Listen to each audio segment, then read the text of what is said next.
Hello children, today we are discussing some problems related to compound interest. The formula for finding the compound interest is A is equal to P into 1 plus R by 100 whole raised to N. A is the amount to be paid, P is the principal, R is the rate of interest and N is the time period. Let's do some problems with this formula. The question is, find CI. CI means compound interest on rupees 12,600 for 2 years at 10% per annum compounded annually. Compound interest ആണ് കാണാനുള്ളത്. Principal ആണ് 12,600 and 2 years എന്ന് പറയുന്നത് N, time period N. Then 10% എന്ന് പറയുന്നത് rate of interest. So let's starting with the formula. A is equal to P into 1 plus R by 100 all raised to N.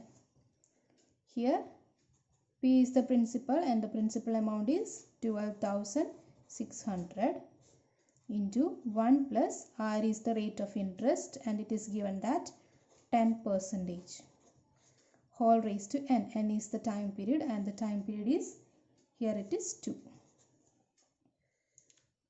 Okay.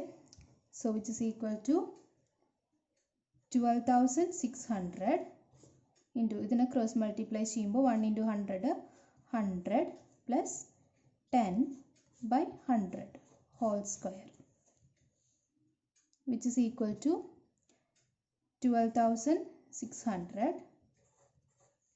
into 100 plus 10 110 by 100 whole square. That is equal to 12,600 into 110 by 100 into 110 by 100. Okay, 2 times multiply ചെയ്യണം. അപ്പോൾ ഇതിൽ നിന്ന് നമുക്ക് ഈ സീറോസിനെ നമുക്ക് cancel ചെയ്യാം. Okay, and ഇവിടെ നമുക്ക് ഈ സീറോ ക്യാൻസൽ ചെയ്യാം. ഇവിടെ here also ഈ രണ്ട് zeros cancel ചെയ്യാം. Okay, so ബാക്കി എന്തുണ്ടാവും? 126 into 11 into 11.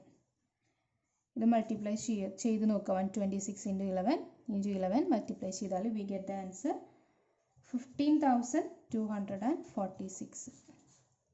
Okay, so rupees 15,246 ആണ് എന്ത് amount. ഇതാണ് നമുക്ക് പേ ചെയ്യാനുള്ള എമൗണ്ട്. പക്ഷെ നമ്മുടെ ക്വസ്റ്റ്യനിൽ ഫൈൻഡ് ദി കോമ്പൗണ്ട് ഇൻട്രസ്റ്റ് ആണ് ചോദിച്ചിട്ടുള്ളത്. Okay, we have to find the compound interest. അപ്പോൾ കോമ്പൗണ്ട് ഇൻട്രസ്റ്റ് കാണണമെങ്കിൽ നമുക്ക് എത്രയാണ് ടോട്ടൽ അടയ്ക്കാനുള്ളത് അതിൽ നിന്ന് എന്ത് മൈനസ് ചെയ്യുക? നമ്മുടെ പ്രിൻസിപ്പൽ എമൗണ്ട് മൈനസ് ചെയ്യുക. ഓക്കെ, അപ്പോൾ നമുക്ക് എത്ര ഇൻട്രസ്റ്റ് ഉണ്ടായിരുന്നു എന്ന് കാണാനാണ്. എത്രയാണ് നമ്മൾ കൂട്ടി അടച്ചിട്ടുള്ളത് അത് കാണാൻ വേണ്ടിയിട്ടാണ് A മൈനസ് പി ചെയ്യുന്നത്. ഓക്കെ, അപ്പോൾ കോമ്പൗണ്ട് ഇൻട്രസ്റ്റ് കാണാൻ പറഞ്ഞാൽ എന്ത് ചെയ്യണം? എമൗണ്ടിൽ നിന്ന് ടോട്ടൽ എമൗണ്ട് പേ ചെയ്യുന്നതിൽ നിന്ന് നമ്മുടെ പ്രിൻസിപ്പൽ എമൗണ്ട് മൈനസ് ചെയ്യാം. Okay, so which is 15,246 minus 12,600 which is equal to, ഇതിൽ നിന്ന് മൈനസ് ചെയ്യുമ്പോൾ വി ഗെറ്റ് 2,646. സോ അപ്പോൾ ഈ പ്രോബ്ലത്തിൽ കോമ്പൗണ്ട് ഇൻട്രസ്റ്റ് കാണാനായിരുന്നു. അപ്പോൾ അതിന് വേണ്ടിയിട്ട് നമ്മൾ ആദ്യം ടോട്ടൽ എത്ര എമൗണ്ട് ഇൻട്രസ്റ്റ് ഒക്കെ കൂട്ടി ടോട്ടൽ എത്ര എമൗണ്ട് അടയ്ക്കണം എന്നുള്ളത് കണ്ടുപിടിച്ചു. ഓക്കെ, അത് ആ ഫോർമുല യൂസ് ചെയ്തിട്ട് കണ്ടുപിടിച്ചു. ഇനി അതിൽ നിന്ന് കോമ്പൗണ്ട് ഇൻട്രസ്റ്റ് കാണാൻ എന്ത് ചെയ്യണം? ആ എമൗണ്ടിൽ നിന്ന് നമ്മുടെ പ്രിൻസിപ്പൽ എമൗണ്ട് മൈനസ് ചെയ്താൽ മതി. ഓക്കെ, അപ്പോൾ കോമ്പൗണ്ട് ഇൻട്രസ്റ്റ് നമുക്ക് rupees 2,646 കിട്ടും. ഓക്കെ, അപ്പോൾ ഈ കോമ്പൗണ്ട് ഇൻട്രസ്റ്റ് നമ്മൾ യൂസ് ചെയ്യുന്നത് നമ്മൾ ഒരു എമൗണ്ട് ഡെപ്പോസിറ്റ് ചെയ്യുമ്പോഴോ അല്ലെങ്കിൽ ലോൺ എടുക്കുമ്പോഴോ മാത്രമല്ല, ഈ 3 കേസസിലും നമ്മൾ കോമ്പൗണ്ട് ഇൻട്രസ്റ്റ് അപ്ലൈ ചെയ്യാറുണ്ട്. ദാറ്റ് ഈസ് ഫസ്റ്റ് കേസ് വരുന്നത് ഇൻക്രീസ് ഓർ ഡിക്രീസ് ഇൻ പോപ്പുലേഷൻ്റെ ഇൻക്രീസിങ്ങോ അല്ലെങ്കിൽ ഡിക്രീസിങ് ഉണ്ടോ, ആ ഒരു കേസിൽ നമ്മൾ കോമ്പൗണ്ട് ഇൻട്രസ്റ്റിൻ്റെ ഫോർമുല യൂസ് ചെയ്യാറുണ്ട്. അതുപോലെ the growth of the bacteria if the rate of the growth is known, ആ ഒരു കേസിലും compound interest formula നമുക്ക് യൂസ് ചെയ്യാം. And the value of an item if its price increases or decreases in the intermediate years. Okay, അപ്പോൾ ഈ ഒരു 3 കേസസിൽ നമുക്ക് ഈ ഫോർമുല കോമ്പൗണ്ട് ഇൻട്രസ്റ്റിൻ്റെ ഫോർമുല നമുക്ക് അപ്ലൈ ചെയ്യാവുന്നതാണ്. Now see the next question. The population of a city was 20,000.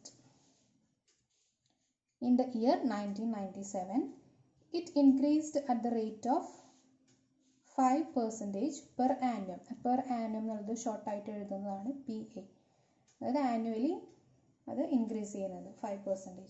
Find the population at the end of the year 2000. Okay, അപ്പോൾ ഒരു സിറ്റിയിലെ 1997 പോപ്പുലേഷനാണ് 20,000 എന്ന് പറയുന്നത്. അത് ഓരോ ഇയറിലും 5% വെച്ച് ഇൻക്രീസ് ചെയ്യുന്നുണ്ട്. ഓക്കെ, അപ്പോൾ 2020 ആകുമ്പോൾ അവിടുത്തെ പോപ്പുലേഷൻ എന്തായിരിക്കും? അപ്പോൾ നേരത്തെ പറഞ്ഞിരുന്നു പോപ്പുലേഷൻ ഇൻക്രീസിങ് അല്ലെങ്കിൽ ഡിക്രീസ് ചെയ്യുന്ന ഒരു കേസിൽ നമുക്ക് കോമ്പൗണ്ട് ഇൻട്രസ്റ്റ് ഫോർമുല യൂസ് ചെയ്യാമെന്ന്. അപ്പോൾ ആ ഫോർമുല നമുക്ക് യൂസ് ചെയ്യുകയാണെങ്കിൽ the formula is A is equal to P into 1 plus R by 100 all raised to n. അപ്പോൾ ഈ ഒരു കേസിൽ P എന്ന് പറയുന്നത് 20,000 ആയിരിക്കും. 1 plus R rate എന്ന് പറയുന്നത് 5%, 5 by 100 all raised to n. n എന്ന് പറയുന്നത് ഇയർ ആണ്. അതായത് 1997 നമുക്ക് തന്നിട്ടുണ്ട്, നമുക്ക് കണ്ടുപിടിക്കാനുള്ളത് 2000 അപ്പോൾ എത്ര ഇയേഴ്സ് ഉണ്ട് ഇവിടെ? 3 ഇയേഴ്സ് ഉണ്ട് അല്ലേ? 3 ഇയേഴ്സ് ഡിഫറൻസ് ആണ്. അപ്പോൾ n എന്ന് പറയുന്നത് 3 ആയിരിക്കും. ഇനി ഇതിൻ്റെ ആൻസർ കണ്ടുപിടിച്ച് നോക്കാം. It is equal to 20,000 into 1 into 100 100 plus 5 by 100 whole raised to 3. It is equal to 20,000 into 105 by 100 whole raised to 3. That is 20,000 into 105 by 100 into 105 by 100 into 105 by 100. ഇതിന് മാക്സിമം നമ്മൾ simplify ചെയ്തിട്ട് വേണം multiply ചെയ്യാനായിട്ട്. Okay, അപ്പോൾ നമുക്ക് ഈ ഒരു കേസിൽ സീറോസ് നമുക്ക് ക്യാൻസൽ ചെയ്യാം. ഇവിടെയും ഈ 2 സീറോസ് ക്യാൻസൽ ചെയ്തു. ഇനി ഈ 2നെയും ഈ 100നെയും നമുക്ക് ക്യാൻസൽ ചെയ്യാം.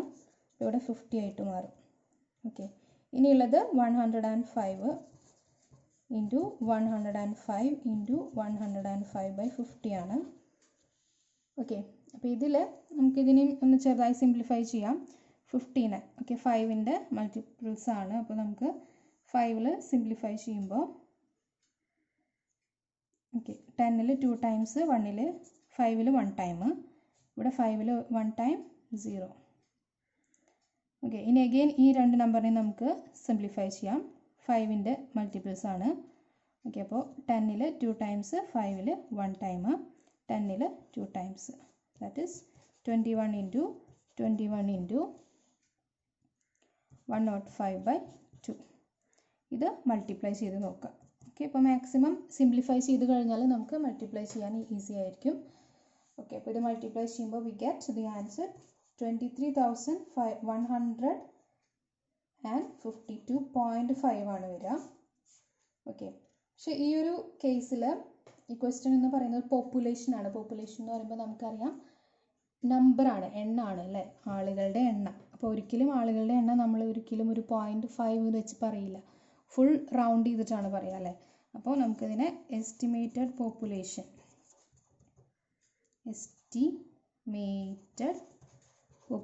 ഈസ്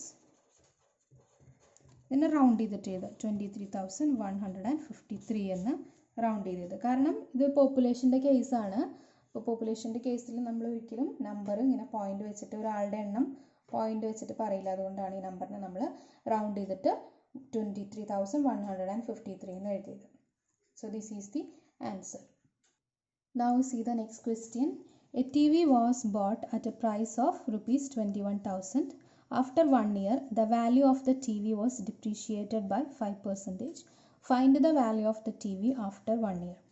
അതായത് ഒരു ടി വി വാങ്ങിച്ച പ്രൈസ് 21,000 ആണ്. ഒരു വർഷം കഴിഞ്ഞപ്പോൾ ആഫ്റ്റർ ദ 1 ഇയർ ആ ടി വിയുടെ പ്രൈസ് ഡിപ്രീസിയേറ്റ് ചെയ്തു, അതായത് ഡിക്രീസ് ചെയ്തു, കുറഞ്ഞു, റെഡ്യൂസ് ആയി അതിൻ്റെ പ്രൈസ് എന്ന് പറയും. നമുക്കറിയാം ഓരോ പ്രൊഡക്റ്റിൻ്റെയും പ്രൈസ് ഓരോ വർഷം കഴിയുന്തോറും പുതിയ പ്രൊഡക്ട്സ് വരുമ്പോൾ അതിൻ്റെ വില കുറയും അല്ലേ. അതുപോലെ ഒരു 1 ഇയർ കഴിഞ്ഞപ്പോൾ ആ ടി വിയുടെ പ്രൈസ് 5% കുറഞ്ഞു. അങ്ങനെയാണെങ്കിൽ ആ 1 ഇയറിൽ ആ 5% കുറഞ്ഞു കഴിഞ്ഞാൽ അതിൻ്റെ പ്രൈസ് എത്രയായിരിക്കും എന്നാണ്. അപ്പോൾ ഈ ഒരു കേസിലും ഒരു പ്രൊഡക്റ്റാണ്, ഈ പ്രൊഡക്റ്റിൻ്റെ വാല്യൂ ഇൻക്രീസ് ചെയ്യുക അല്ലെങ്കിൽ ഡിക്രീസ് ചെയ്യുന്ന കേസിൽ നമുക്ക് കോമ്പൗണ്ട് ഇൻട്രസ്റ്റിൻ്റെ ഫോർമുല യൂസ് ചെയ്യാം. അപ്പോൾ ഇവിടെ ഡിക്രീസ് ചെയ്യാണ്, കുറയാണ്. അപ്പോൾ കുറയുന്ന ഈ ഒരു കേസിൽ കോമ്പൗണ്ട് ഇൻട്രസ്റ്റിൻ്റെ ഫോർമുലയിൽ ചെറിയൊരു ഡിഫറൻസ് വരും. അതായത് A is equal to P into 1 minus R/100 whole raised to n. ഇതായിരിക്കും ഫോർമുല. ഓക്കെ, ഇവിടെ മൈനസ് വരാൻ കാരണം ഇവിടെ ഈ പ്രൊഡക്റ്റിൻ്റെ വാല്യൂ ഡിക്രീസ് ചെയ്യാണ്, കുറയാണ്, റിഡ്യൂസ് ചെയ്യാണ്. അതുകൊണ്ടാണ് കുറയുമ്പോഴാണ് എന്ത് ചെയ്യുക, മൈനസ് യൂസ് ചെയ്യുക. നേരത്തെ പോപ്പുലേഷൻ കേസിൽ പോപ്പുലേഷൻ ഇൻക്രീസ് ചെയ്യായിരുന്നു, കൂടുകയായിരുന്നു. അതുകൊണ്ട് നമുക്ക് പ്ലസ് യൂസ് ചെയ്തു. ഇവിടെ കുറയുന്ന കാരണം ഈ സൈന് മൈനസ് ആവും. അപ്പോൾ ഇതിൽ നമുക്ക് അപ്ലൈ ചെയ്യാം. ഇവിടെ പി എന്ന് പറയുന്നത് 21,000 ആണ്. 21,000 1 മൈനസ് ആർ എന്ന് പറയുന്നത് 5%, 5/100 ഹോൾ റേസ് ടു n എന്ന് പറയുന്നത് ഇവിടെ ആഫ്റ്റർ 1 ഇയർ ആണ് ചോദിച്ചിട്ടുള്ളത്. അപ്പോൾ n 1 ആയിരിക്കും. Okay, that is 21,000 into 100 minus 5/100. That is 21,000 into 95/100. Zeros cancel ചെയ്യാം. സോ 210 ഇൻറ്റു 95 മൾട്ടിപ്ലൈ ചെയ്യുമ്പോൾ നമുക്ക് 19,950 ആൻസർ വരും. ഓക്കെ, സോ ആഫ്റ്റർ 1 ഇയർ ആയി കഴിഞ്ഞാൽ ആ ടി വിയുടെ വാല്യൂ എന്ന് പറയുന്നത്, പ്രൈസ് എന്ന് പറയുന്നത് 19,950 ആണ്. ഓക്കെ, അപ്പോൾ ഈ കോമ്പൗണ്ട് ഇൻട്രസ്റ്റ് ഫോർമുല നമുക്ക് ഇങ്ങനെയുള്ള കേസസിലും യൂസ് ചെയ്യാൻ പറ്റും. ഡിക്രീസ് ചെയ്യുന്ന കേസ് ആണെങ്കിൽ ഇവിടെ പ്ലസ് മൈനസും, ഇൻക്രീസ് ചെയ്യുന്ന കേസസിൽ പ്ലസും യൂസ് ചെയ്യാം. ഓക്കെ, അപ്പോൾ ഈ ഒരു ഫോർമുലയുടെ കൂടുതൽ ആപ്ലിക്കേഷൻസ് അല്ലെങ്കിൽ യൂസ് നമുക്ക് അടുത്ത ക്ലാസ്സിൽ അടുത്ത പ്രോബ്ലംസിൽ നോക്കാം. Thank you.